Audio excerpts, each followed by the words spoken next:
everybody, welcome back to my channel. My name is Cheyenne and I like to talk about tech, media, culture, and society, but I'm only able to do that because I did an undergraduate degree in communication studies. So in this video, I want to talk to you about my experience starting university and what I would tell you if you're new about to go into university, the things that I wish I knew before I started. I would consider myself a bit of a pro at starting university because I've done it 3 times now. So the first time I went to university was obviously after high school, so like the normal experience. And then in my 4th year, I actually did a exchange abroad, like a study abroad semester in France. So I did the whole like starting university again in a new country, in a new language. And then last year, I started my MBA. So the first tip that I have for people going into university is just to be mindful of all of the costs because it's very expensive. So obviously you have tuition and there's not much that you can do about tuition other than pay it. But one thing that you should be mindful of is like the drop date for your classes. So like there's a certain specific date in the semester where like if you drop the course, not only will the course not show up on your transcript, but you might also get a refund. So just like be mindful of those dates in case you get into a course and you're like, whoa, I'm not ready for this, I need to get out. Make sure you get out at a time when you can still get your money back. And then a subset of tuition costs would be like your residence. So you have to decide obviously whether you're gonna stay on campus or commute into campus. I commuted all of the time that I went to my undergraduate degree and I don't regret that decision. I had to know myself, like I know I don't like sharing like my living spaces with people. So like living on campus was just not an option. It was also easier for me because I went to a school that's like considered a commuter school. There's a lot of people who go to this university that commute to the school. So it wasn't like I'm the only person that's going in and I'm like left out of all like campus life basically.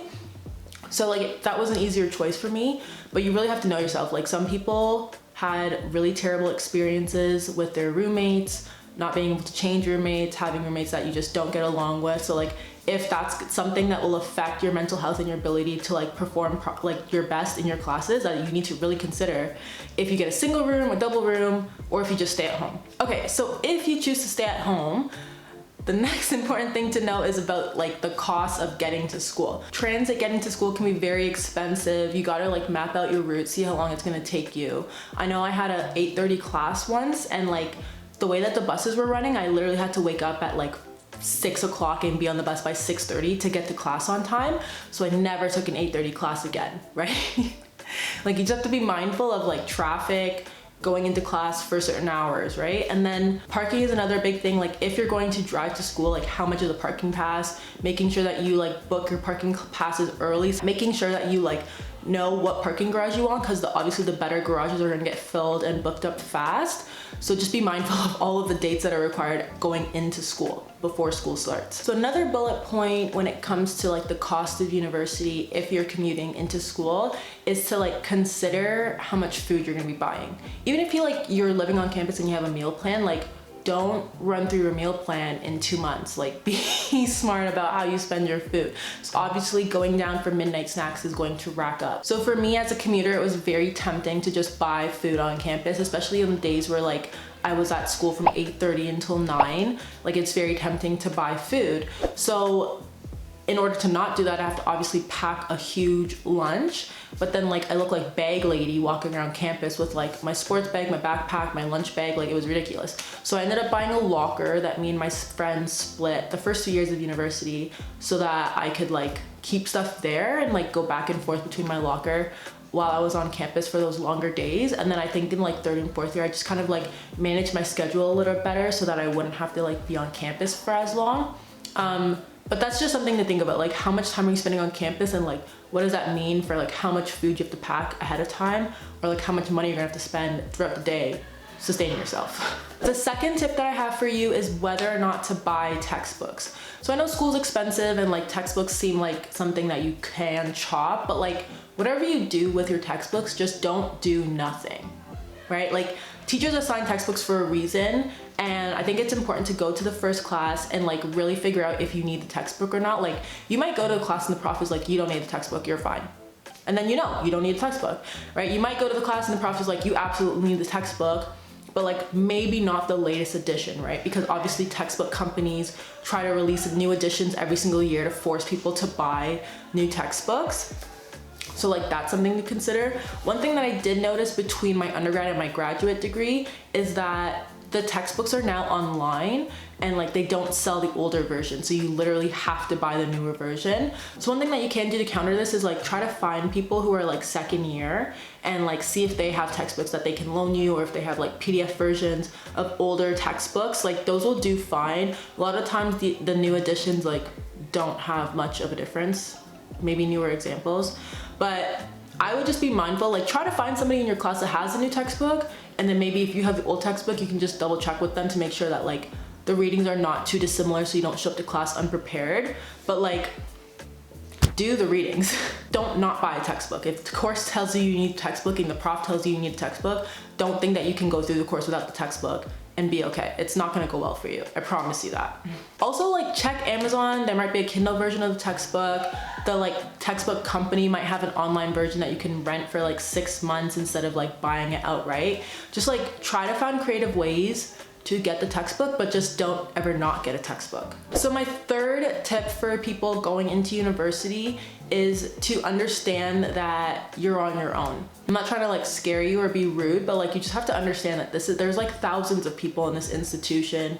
The profs are not there necessarily to teach students. They're there to like do their own academic research, and like lectures are a part of their job, right? So like it's not like someone's focused on your development and they're like really like excited to see you succeed. Like that's just not the case. So like if you're somebody that you know you need like attention in order to get the work done, like look for those services at your campus to help you succeed, right? Like my school had a writing center, had academic advising, they had student financial services. Like there are resources that you could go to if you had questions, and like their job is to help you. But like your prof's job is not to help you. Your prof's job is to like do their academic research and teach a class with 1,000 students. So that's not to say that your teachers don't care about you or teachers are evil. I'm just saying like, if you think that you're just gonna like be silent and coast through the class, like never participate in the lecture, no, they're not gonna notice you and they're not gonna force you to participate, right? But your teachers can be a resource as well. Like if they have office hours, go to their office hours, get to know them. If they're teaching a course that you're really interested in,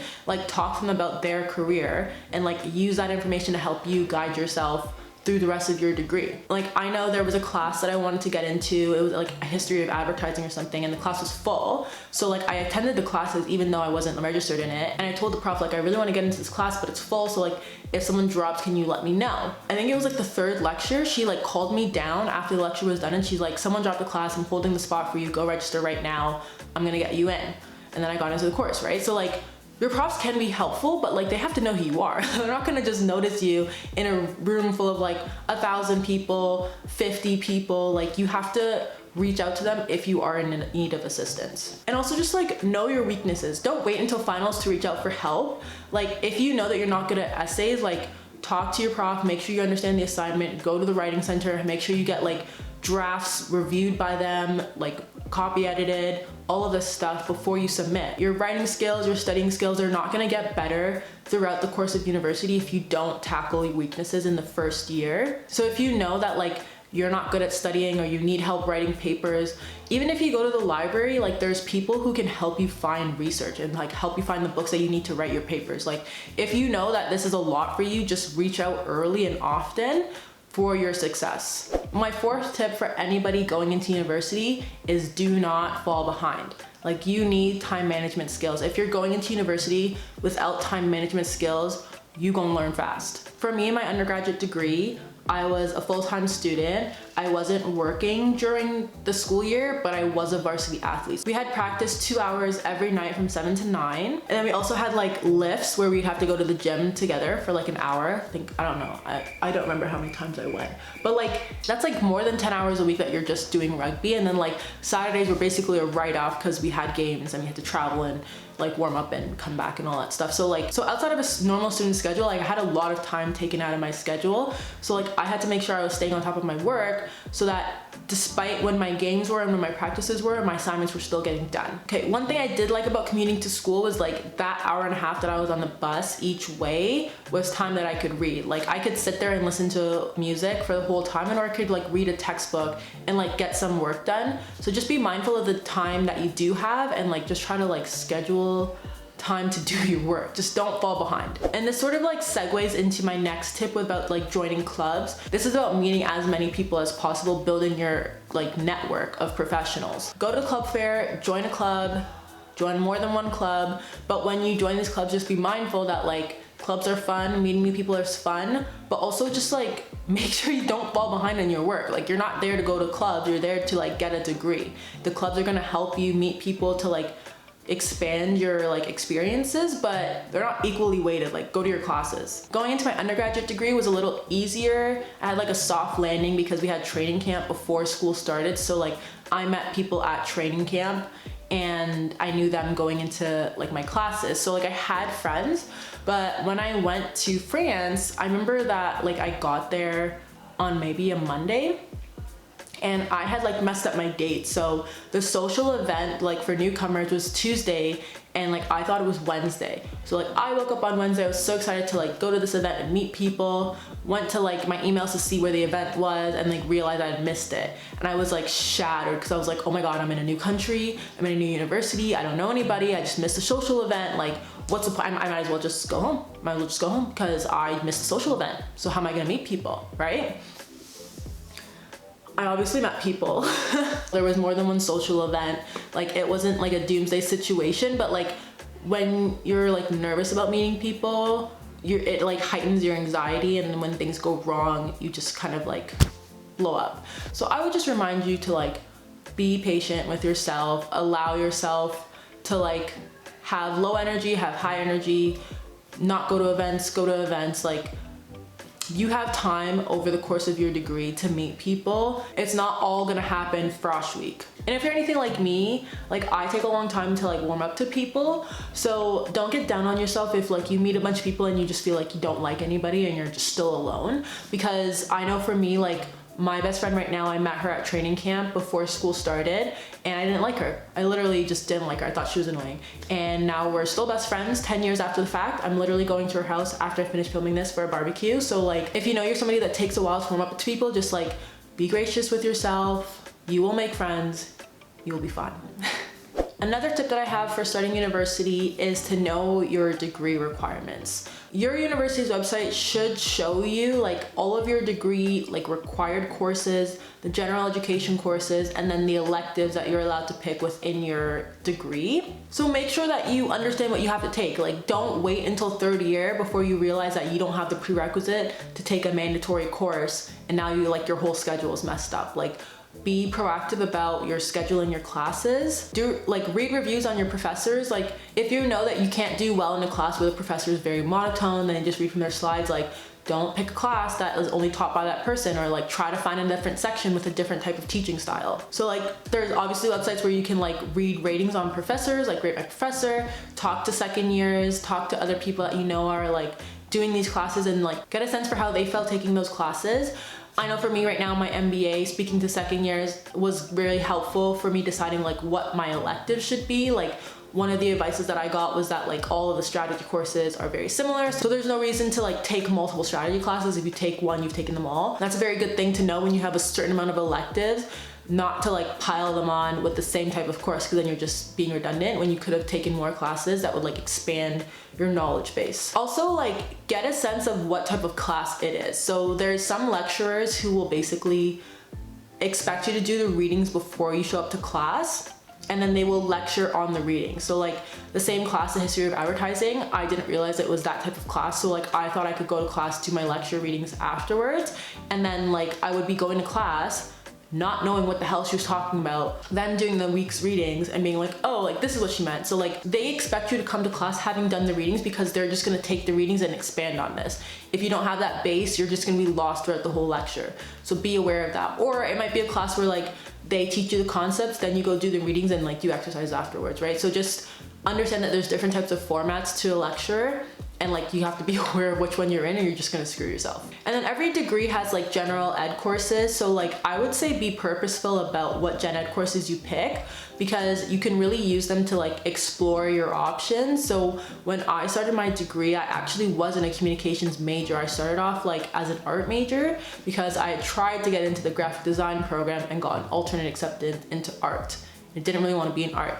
In my second year, I took a gen ed course called the Anthropology of Media, and I really enjoyed it, and that's what led me to switch my degree into communication studies. So don't just pick a gen ed course that's going to be a bird course, like pick a course that's going to help you explore your options.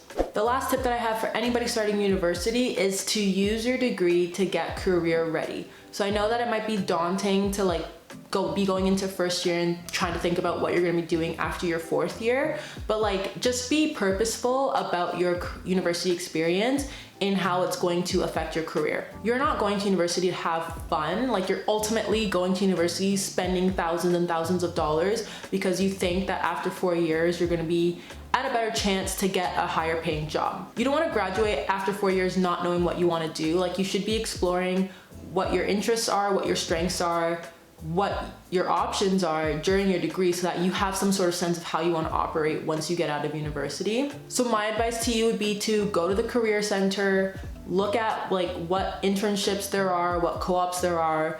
I honestly don't think it's a good idea to take a university degree that doesn't have a co-op or doesn't have some sort of partnerships with industry to get their students internships. It's really hard to get a job if you don't have work experience. So if you know you're going into an industry that work experience is more important than your academic standing, then make sure the degree that you pick has that work experience. University degrees can be very theoretical. You're not going to gain those hard skills that you would at a college program. So just be mindful of that, and maybe you find a program that's a joint between a university and college, so you get both the hands-on and the theories, or you have a university program that is really big on internships and co-ops to give you that balance. But try to prepare yourself in advance. Look at the careers that you want and try to backpedal and see how do they start to get to that position so that you can gain those skills as well. So those are all of my tips that I have for anybody starting university. All I wish for anyone going to university is that at the end of your degree, you have a better sense of yourself, you have a better sense of the world, and you have a better sense of how you want to use your skills to change the world. So with that, I want to thank you for watching, and I'll see you in my next one.